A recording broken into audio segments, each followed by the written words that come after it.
Hello guys, welcome back to my channel. ತುಂಬ ದಿನ ಆದಮೇಲೆ ಲೆಂತಿ ವಿಡಿಯೋನ ಮಾಡ್ತಾಯಿದ್ದೀನಿ. ನಾನು ಲೆಂತಿ ವಿಡಿಯೋ ಮಾಡೋದು ಸ್ವಲ್ಪ ತುಂಬಾ ಕಮ್ಮಿ. ಶಾರ್ಟ್ ವಿಡಿಯೋ ಏನಿದೆಯಲ್ಲ ಆ ಥರ ವೀಡಿಯೋಸೇ ಹಾಕ್ತಾಯಿರ್ತೀನಿ. ಯಾವಾಗಲೂ ಕುಕ್ಕಿಂಗ್ ರಿಲೇಟೆಡೇ ಹಾಕ್ತಾಯಿರ್ತೀನಿ ಜಾಸ್ತಿ. ನೋಡಿ, ಪೊಮೊಗ್ರನೇಟ್ ಎಲ್ಲ ಇತ್ತು ಅಂದ್ಬಿಟ್ಟು ಅದೆಲ್ಲ ಬಿಡಿಸಿಟ್ಟೆ. ಮುದ್ದು ಬರೋ ಟೈಮ್ ಆಗುತ್ತೆ, ಅವನಿಗೆ ಸ್ನ್ಯಾಕ್ಸ್ ಏನಾದರೂ ಬೇಕಲ್ವ ಅಂತ ಅಂದ್ಬಿಟ್ಟು ಹೆಲ್ದಿ ವರ್ಷನೇ ಬೆಟರ್ ಅಲ್ವಾ. ಫ್ರೂಟ್ಸ್ ಅವನು ನಾರ್ಮಲಾಗಿ ಪೊಮೊಗ್ರನೇಟ್ ಎಲ್ಲ ಜಾಸ್ತಿ ತಿನ್ನಲ್ಲ, ಅದಕ್ಕೆ ಮ್ಯಾಂಗೋನು ಕೂಡ ಕಟ್ ಮಾಡಿಟ್ಟಿದ್ದೀನಿ. ಮ್ಯಾಂಗೋ ಫಾರ್ ಮೀ ಅಂತ ಅಂದ್ಬಿಟ್ಟು.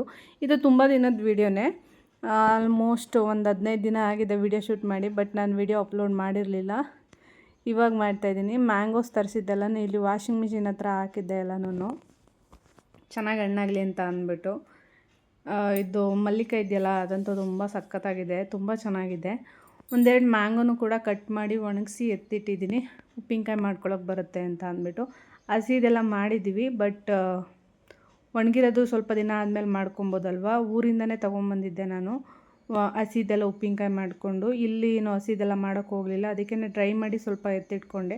ಅದಾದಮೇಲೆ ಸ್ವಲ್ಪ ನೇರಳೆ ಬೀಜನ ಡ್ರೈ ಮಾಡೋಕ್ಕೆ ಅಂತ ಎತ್ತಿಟ್ಟಿದ್ದೀನಿ. ನನಗೇಂತಕ್ಕೂ ಗೊತ್ತಿಲ್ಲ, ಸನ್ಲೈಟ್ಗೆ ಅನಿಸುತ್ತೆ ಮುಖದ ಮೇಲೆ ಜಾಸ್ತಿ ಒಂದು ಸ್ವಲ್ಪ ಬ್ಲ್ಯಾಕ್ ಆಗಿದೆ. ಡಾಕ್ಟರು ಅದೇ ಹೇಳಿದ್ರು, ಸನ್ಲೈಟ್ ಜಾಸ್ತಿ ಆಗಿರೋದ್ರಿಂದ ಸ್ಕಿನ್ ಸೆನ್ಸಿಟಿವ್ ಇರೋದ್ರಿಂದ ಹಂಗಾಗಿದೆ ಅಂತ ಅಂದ್ಬಿಟ್ಟು.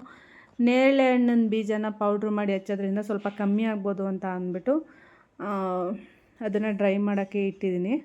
ಅದಾದಮೇಲೆ ಮನೆ ಕೆಲಸಗಳು ಇರ್ತಾವಲ್ವ, ಅಷ್ಟರಲ್ಲಿ ಮುದ್ದು ಕೂಡ ಬಂದ. ಅವನಿಗೆ ಕರ್ಕೊಬರೋ ಟೈಮ್ ಕೂಡ ಆಯಿತು.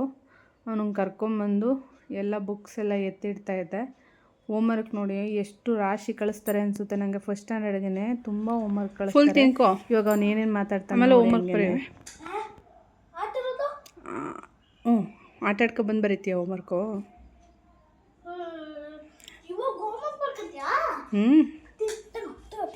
ನೀನೇ ತಿನ್ನು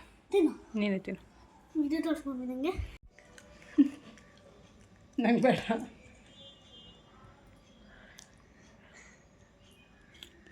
ಹಲೋ ಗಾಯ್, ನಂಗೆ ನಮ್ಮಮ್ಮ ಅಂತಿತ್ತೆ ತಿಂದ್ಬಿಟ್ಟು ಹೋಮ್ವರ್ಕ್ ಪೊಳೆ ಅಂತ. ನಾನು ಅಂತಿದ್ದೀನಿ ಆಟಾಡೋಕ್ಕಂತ ಮತ್ತೋದ್ರೆ ಏನಾದರೂ ಸುಳ್ಳು ಅಂತಾರೆ ನಮ್ಮ ಮಮ್ಮಿ. ಯಾಕೆ ಲೈಕ್ ಮಾಡ್ತೀರಾ ಅವನಿಗೆ? ಯಾಕೆ ಲೈಕ್ ಮಾಡ್ತೀರಾ ನೀವ್ರಿಗೆ? ಯಾಕೆ ಸುಮ್ಕೆ ತಿನ್ನಿ. ಇವಾಗ ಪೊಮೊಗ್ರನೇಟ್ ಎಲ್ಲ ಫುಲ್ಲು ತಿನ್ಕೊಬೇಕು, ಓಕೆನಾ? ಆಮೇಲೆ ಆಟಾಡ್ಕೊತೀನಿ. ಓಕೆ. ಆಮೇಲೆ ಬಂದರೆ ಟಿ ವಿ ನೋಡ್ತೀನಿ, ಓಕೆನಾ? ಆಮೇಲೆ ಸಂಜೆ ಮತ್ತೆ ಟಿ ವಿ ನೋಡ್ತೀನಿ, ಓಕೆನಾ? ಇವಾಗ ಒಂದು ಸಿಂಪಲ್ ಆಗಿರೋಂಥ ರೆಸಿಪಿನ ತೋರಿಸ್ತೀನಿ. ತುಂಬ ಚೆನ್ನಾಗಿರುತ್ತೆ, ಮಸ್ತಾಗಿ ಒಂದ್ಸಲ ಟ್ರೈ ಮಾಡಿ. ಮಶ್ರೂಮ್ ಗ್ರೇವಿ ಮಾಡೋದಕ್ಕೆ ಫಸ್ಟ್ ನಾನು ಸ್ವಲ್ಪ ಗಾರ್ಲಿಕ್ನ ತೊಗೊಂಡಿದ್ದೀನಿ. ಅದಾದಮೇಲೆ ಒಂದು ಆನಿಯನ್ನ ತೊಗೊಂಡಿದ್ದೀನಿ ದಪ್ಪ ಸೈಜು, ಸ್ವಲ್ಪ ಕೊರಿಯಂಡರು, ಸ್ವಲ್ಪ ಪುದೀನ ಸೊಪ್ಪು, ಇಷ್ಟನ್ನು ಹಾಕಿ ಫ್ರೈ ಮಾಡ್ಕೊಳ್ಳೋಣ. ಟೊಮೆಟೊ ಕೂಡ ಆ್ಯಡ್ ಮಾಡಿಕೊಂಡು ಚೆನ್ನಾಗಿ ಗ್ರೈಂಡ್ ಮಾಡಿ ಎತ್ತಿಟ್ಕೊಳ್ಳೋಣ. ಬೇಸಿಕ್ ಮಸಾಲ ಏನೇನು ಬೇಕೋ ಅದೆಲ್ಲನೂ ಆ್ಯಡ್ ಮಾಡ್ಕೊಳ್ಳಿ. ಇಲ್ಲಿ ನಾನು ಜೀರಿಗೆ ಮತ್ತು ಚಕ್ರ ಮೊಗ್ಗು, ಚಕ್ಕೆ, ಲವಂಗ, ಏಲಕ್ಕಿನ ಆ್ಯಡ್ ಮಾಡ್ಕೊಂಡಿದ್ದೀನಿ. ಗ್ರೈಂಡ್ ಮಾಡಿ ಎತ್ತಿಟ್ಕೊತೀನಿ. ಅಷ್ಟರಲ್ಲಿ ಇಲ್ಲಿ ಸ್ವಲ್ಪ ಚಿಲ್ಲಿ ಪೌಡ್ರನ್ನ ಆ್ಯಡ್ ಮಾಡಿಕೊಂಡು ಅದ್ರ ಜೊತೆನೇ ಮಶ್ರೂಮ್ನ ಕೂಡ ಫ್ರೈ ಮಾಡ್ಕೊತಿದ್ದೀನಿ. ಇದನ್ನು ಫ್ರೈ ಮಾಡಿಕೊಂಡು ನೆಕ್ಸ್ಟು ಮಸಾಲ ರುಬ್ಬಿರ್ತೀವಲ್ವ ಆ ಗ್ರೇವಿನ ಆ್ಯಡ್ ಮಾಡ್ಕೊಳ್ಳೋಣ. ಸಿಂಪಲ್ಲು, ತುಂಬ ಚೆನ್ನಾಗಿರುತ್ತೆ ಟೇಸ್ಟು. ಸ್ವಲ್ಪ ಸಾಲ್ಟ್ನ ಆ್ಯಡ್ ಮಾಡ್ಕೊಂಡಿದ್ದೀನಿ, ಟೇಸ್ಟ್ಗೆ ಎಷ್ಟು ಬೇಕೋ ಅಷ್ಟು.